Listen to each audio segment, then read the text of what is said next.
Breaking Avenues. Voilà, ça fait 4 fois qu'on recommence, on va la faire sérieusement, donc bienvenue dans le podcast numéro 5. Au menu, l'après, on en parlera avant puisqu'il faut peindre, l'après avant la peinture. À toi Zenkuro.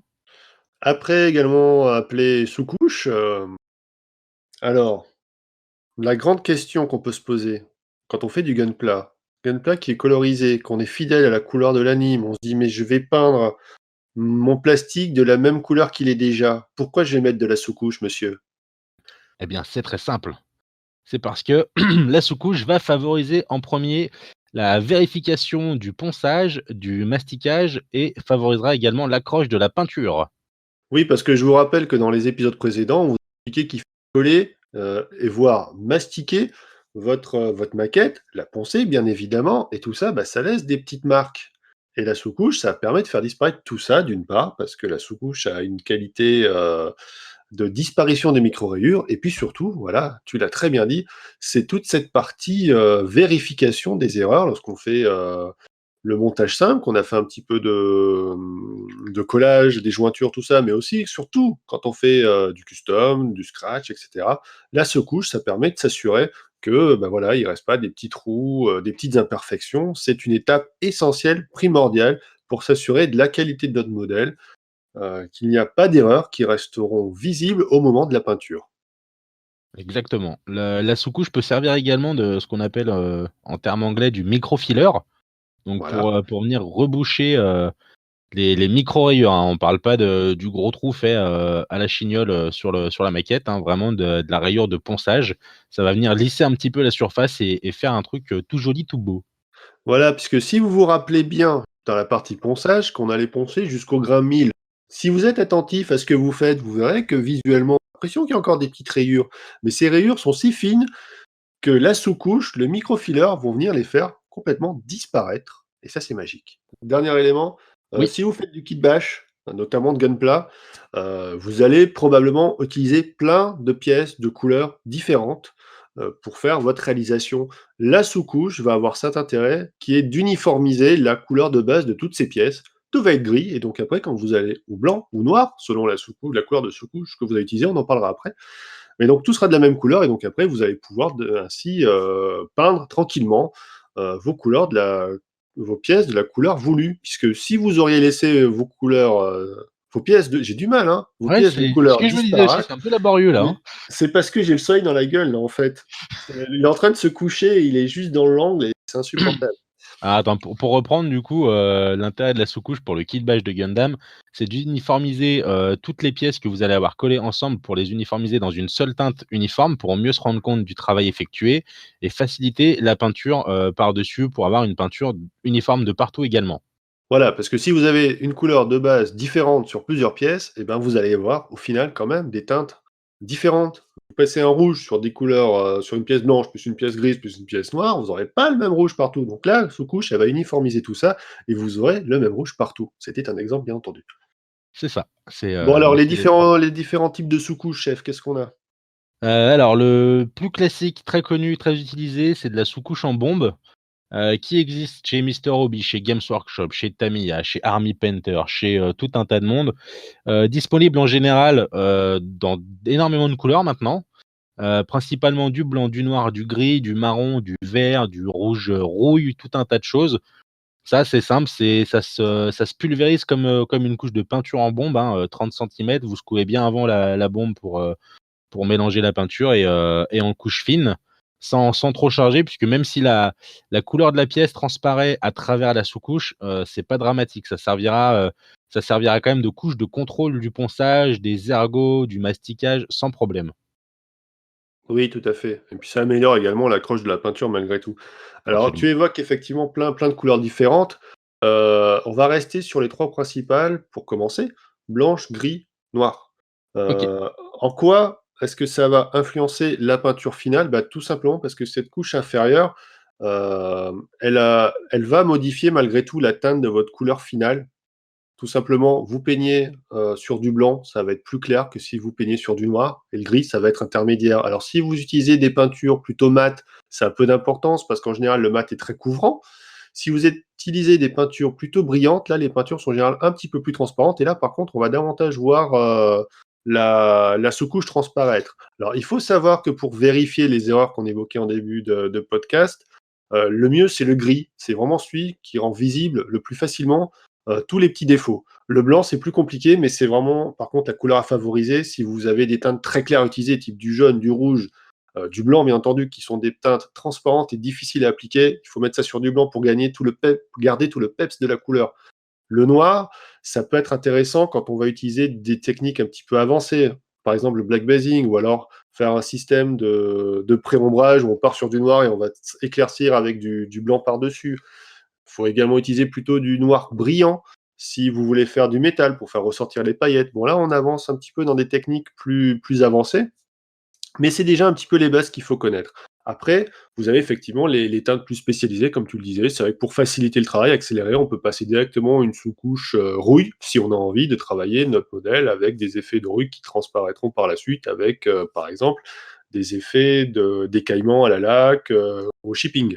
C'est ça. J'avais exactement ça en tête. Je pense notamment aux maquettistes militaires qui font énormément. Alors, mondial, c'est très pratiqué le modélisme de tout ce qui était véhicule de la Seconde Guerre mondiale.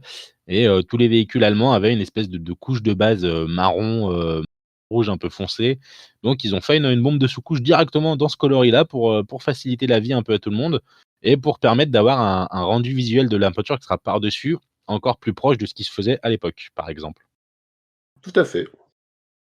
Après, nous, de notre côté, au niveau du Gundam, puisque c'est quand même un petit peu le cœur du podcast, malheureusement, heu, une base grise pour uniformiser tout ça et de temps en temps un petit peu de blanc pour certains Gunpla, qui sont avec des couleurs un petit peu plus vives. C'est vraiment pas plus mal, de partir sur une base blanche, Ouais. pour commencer. Tout dépend, finalement du résultat final que vous voulez avoir. Si vous partez sur un truc un petit peu super propre, clinquant, type sortie d'usine, le blanc sera l'idéal pour garder ce que je disais tout à l'heure, vraiment tout l'éclat de vos couleurs. Si vous partez sur un truc plus, usé, vieilli, battle damage, partez sur du gris, ça va effectivement ternir un petit peu la teinte finale, mais ce sera l'effet recherché. C'est ça. Voilà, là, on a parlé des bombes en introduction, mais tout ça fonctionne de la même manière avec toutes les gammes de sous-couches d'après disponibles pour la vaporisation à l'aérographe. Et là, pareil, il y a pléthore de marques maintenant qui s'y sont mis. Oui. Moi, de longue date, j'utilise les Mister Surfacer, le 1000, le 1200 également, qui est un peu plus fin, qui est intéressant, mais surtout le 1000, qui existe, bon, ils ont fait là aussi plusieurs teintes, hein. Vous avez, bon, le gris traditionnellement, vous avez des versions blanches, vous avez des versions noires, même des versions, acajou, pour parler des trucs un petit peu originaux, mahogany, en anglais, mais c'est pas les seuls. On a Aka qui a sorti sa gamme de microfiller qui marche très très bien, les primeurs hand microfiller de AK. Donc moi j'ai le noir qui est très très bien avec un rendu un petit peu mat. Généralement c'est plutôt des rendus mat. Oui. Et puis on a toutes les. Alors ça c'est plutôt des bases Laker donc qui puent, qui sont toxiques classiquement. On reparlera des différents types de peintures plus tard. On a également les versions acryliques qui là, pour le coup ne sont pas toxiques, qu'on trouve notamment chez MIG, également chez AK. Donc MIG notamment qui a sorti la gamme One Shot qui est plutôt efficace hein, pour Ouais, des qui est apprêts génial. en acrylique. Je te laisse en parler. Alors moi, chez One Shot, j'ai essayé le gris, puisque c'est basiquement, pour le Gunpla, hein, on en parlait tout à l'heure. Puis j'aime bien avoir une sous-couche grise uniforme.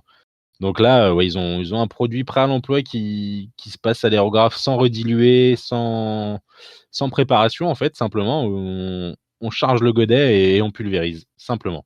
Alors que tout ce qui est gamme Mister Surfacer, en général, il faut rediluer, puisque c'est très épais quand même. Alors ça permet de faire des économies puisque un pot, va être multiplié par 2 ou 3.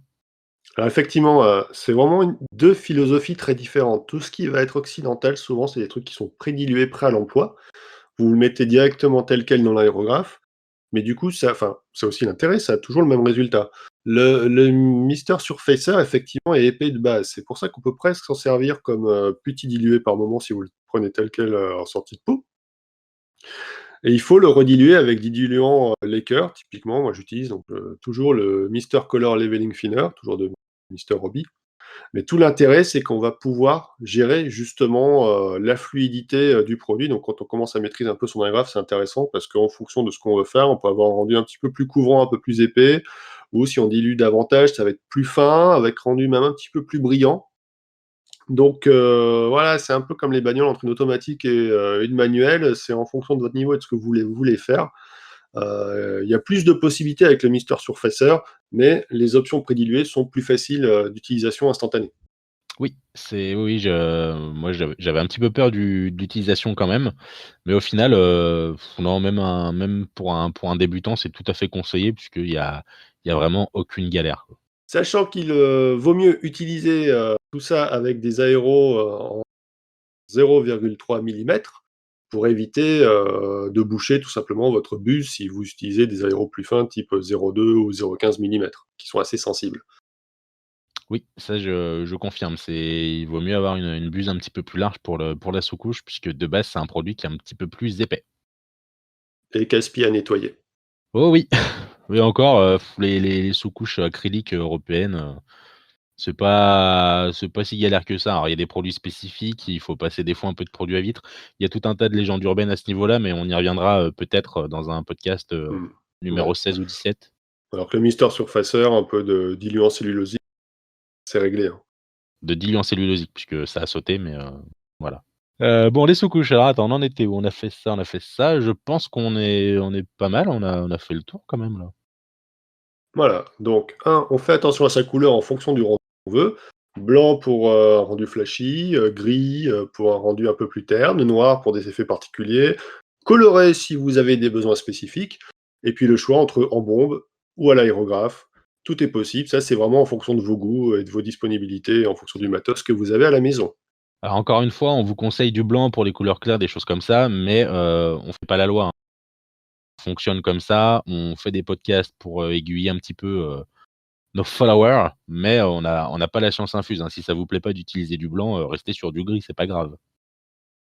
Ça, encore une fois, surtout de nos jours où il y a énormément de qui sont disponibles, c'est vraiment, chacun peut faire en fonction de l'envie, de ses goûts, de ses aptitudes, de son matériel. Tout est possible, ce qui rend d'autant plus le conseil un peu compliqué parce que du coup, il y a des milliers de produits qu'on teste pas et Oui, donc effectivement, on ne fait que donner des conseils par rapport à ce que nous on a essayé, par rapport à ce que nous on a on connaît. testé, qu'on a expérimenté. Maintenant, ça ne veut pas dire qu'avec vous, ça va pas fonctionner. Donc voilà, à vous de tester maintenant les produits qui vous semblent le plus intéressants et puis pourquoi pas de nous faire un retour, hein, en Bah commentaire pour oui. dire: «Bah tiens, moi j'ai essayé ça marche bien, vous avez conseillé ça, c'est de la merde». Donc Voilà. voilà, pour résumer un petit peu, donc la base de la base, c'est de la sous-couche en bombe. Alors favoriser, les spéciales maquettes, hobby et compagnie, puisque les bombes que vous trouvez en grande surface de bricolage peuvent faire l'affaire, mais on a eu des petits accidents malheureux avec du plastique qui réagissait très mal malheureusement. Ah oui, ça on n'en a pas parlé. Effectivement, la particularité de beaucoup de sous-couches de bricolage, c'est que c'est fait pour, souvent du métal, du bois, donc ça incorpore des solvants qui souvent peuvent être agressifs pour le plastique. Donc, regardez la composition et si vous en achetez une et que vous n'êtes pas sûr, faites un test sur une chute de grappe de la maquette que vous voulez faire, avant de faire sur les pièces elles-mêmes. Parce que, qui plus est, d'une maquette à l'autre, en fonction du type de plastique, ça réagit pas forcément de la même manière. Donc on peut avoir un bon résultat sur une maquette et un truc désastreux qui va être fondu sur une autre. Faites gaffe. Oui, c'est l'expérience qui parle malheureusement. Ouais. On s'est fait engueuler pour ça. Oui, par un audiomaquettiste. Quel scandale. C'était rigolo. Après ça, donc on a les sous-couches, prêtes à l'emploi, non, les qui sont à diluer donc pour l'exemple chez Mister Hobby avec les Mister Surfacer et après on a ce qu'on appelle les sous-couches européennes qui viennent, principalement d'Espagne, désormais avec Aka, MIG, Valero. Donc toutes ces sous-couches qui sont prêtes à l'emploi avec des spécificités d'application un petit peu différentes du Mister Surfacer, mais qui sont pas plus compliquées que ça. Une fois qu'on lit ce qui est marqué sur l'étiquette, c'est facile. Voilà. Lisez les étiquettes, hein, il y a plein de conseils dessus. Oui, j'ai découvert ça récemment et c'est pas mal, hein. Voilà, Voilà pour ce 5e épisode, on doit être dans notre timing habituel à 5 minutes près, on est pas mal. on est pas mal. Eh ben, allez, messieurs, bonne maquette, bonne continuation et à bientôt. À bientôt les petits amis.